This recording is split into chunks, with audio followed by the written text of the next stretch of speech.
Peter Obi, LP or ADC? Is he confusing the Obidient family? Nigerians, something is happening in our politics that we cannot ignore. Peter Obi, the man who carried the Labour Party to national prominence in 2023, says he is still in LP. Yet, at the same time, he is seen actively engaging and even campaigning with the African Democratic Congress, ADC. To many Obidients, this feels like a contradiction. One leg in LP, the other in ADC, and the burning question is Obi confusing his own family, the Obidient movement? Tonight, we will dig deep. We will revisit the rise of the Obidients, examine the Labour Party crisis, explore Peter Obi's sudden link with ADC, and expose both the dangers and the possible strategy behind this political dance. Let's rewind to 2023. Before Obi joined, the Labour Party was just another small party with little national presence. But when he moved in, something extraordinary happened. Young Nigerians, tired of APC and PDP, rallied around him. They became the Obidient movement, organic, decentralized, and powerful. For the first time in decades, Nigerians saw a third force with real potential. Labour Party's logo became the new symbol of hope. Millions of Nigerians donated, campaigned, and voted under that umbrella. Even though many believe Obi was robbed at that polls, his performance was historic, from 0 to over 6 million votes. That is why many Obidients today feel emotionally tied to Labour Party. So when they now see Obi flirting with ADC, it feels like leaving the party they built together.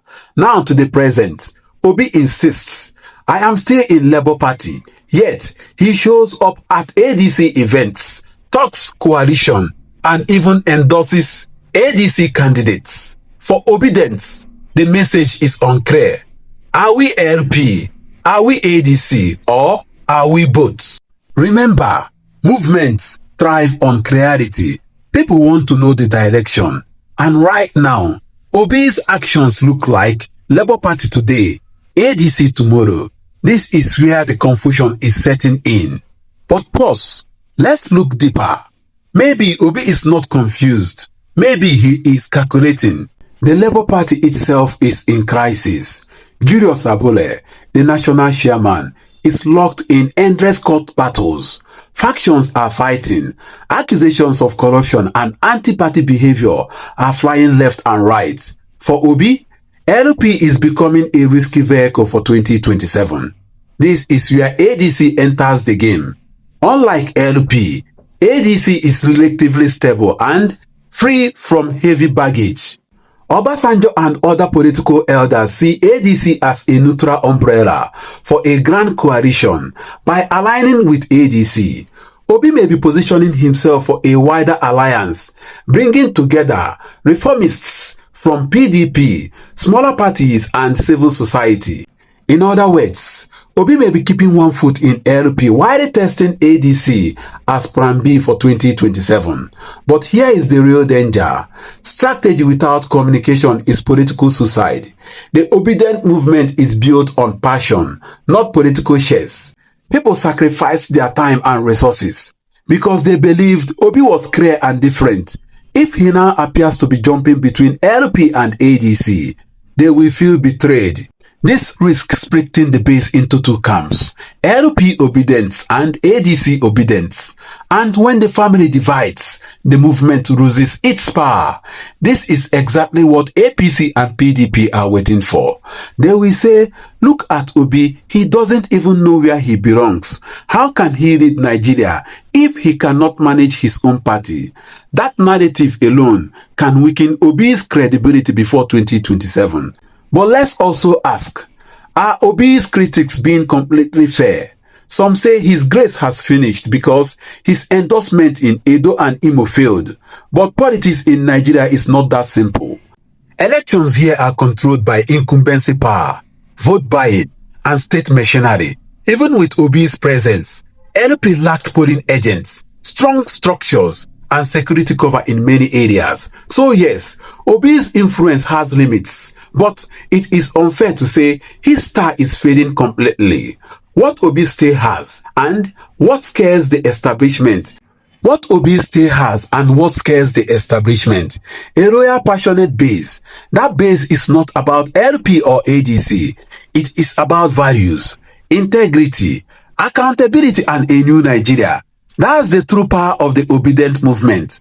What Obi must do now, if Obi wants to keep that power alive, he must act fast. 1. Clarity. Tell Obedients directly why he is engaging ADC. While still in LP, no more half statements. 2. Movement over party.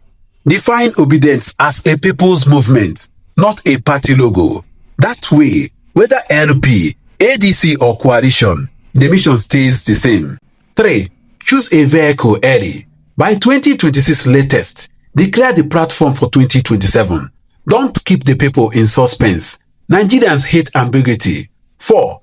One message, one voice. Stop the mixed signals. Every speech, every statement must reinforce the same direction. So, is Peter Obi confusing the Obidient family? The truth is yes. Right now, the signals are mixed. But is this confusion the end of the movement? Not yet. If Obi provides clarity, unites the people, and makes Obedience bigger than LP and ADC, then 2027 could still be his moment. But if he keeps dancing between parties without explanation, then the family will fragment and the dream of a new Nigeria may fade. The big question remains, will Obi choose clarity or continue with confusion? What do you think? Is Obi playing smart coalition politics or simply confusing his base? Drop your thoughts below. Like this video and subscribe for more fearless analysis. This is Chinick TV. No sentiments, no propaganda, just the facts. Is that there's some confusion that I need to explain to you people. And it's very important. Because the people are saying, oh, we are in ADC, we are in Labour, we are in this. Let me put it categorically. I and all the national members of the Assembly, we are part of capital, part of the coalition that have adopted ADC for 2027